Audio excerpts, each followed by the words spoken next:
کسی نے حاتم طائی سے پوچھا، کیا کبھی ایسا ہوا ہے کہ کوئی شخص جود و سخا میں آپ پر سبقت لے گیا ہو؟ حاتم طائی نے جواب دیا، ہاں۔ ایک مرتبہ کا واقعہ ہے کہ مجھے قبیلہ تے کے ایک یتیم لڑکے کے گھر ٹھہرنے کا موقع ملا۔ اس کے پاس 10 بکریاں تھیں۔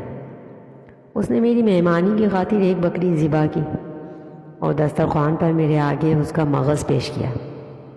مجھے مغز کا وہ حصہ بہت ہی لذیذ لگا اور میں نے کھانے کے ساتھ ہی کہا، اللہ، یہ کس قدر لذیذ ہے۔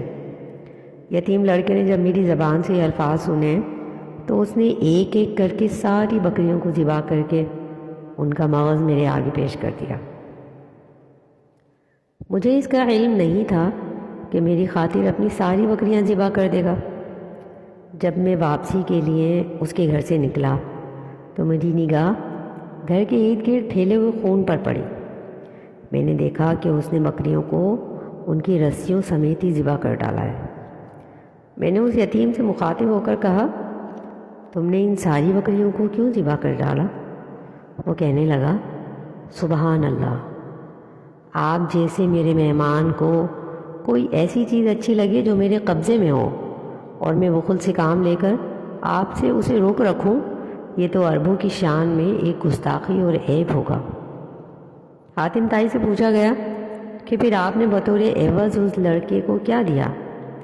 حاتم طائی نے کہا، میں نے اس یتیم کو 300 سرخ اونٹنیاں اور 500 بکریاں دی۔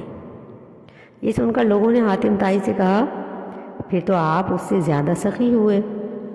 حاتم طائی نے ان کے جواب میں کہا، نہیں، بلکہ وہ یتیم مجھ سے زیادہ سخی تھا، کیونکہ اس نے اپنی ملکیت میں سے موجود سب کچھ سخاوت کر دیا، جبکہ میں نے اپنی ملکیت کا ایک چھوٹا سا حصہ اسے دیا۔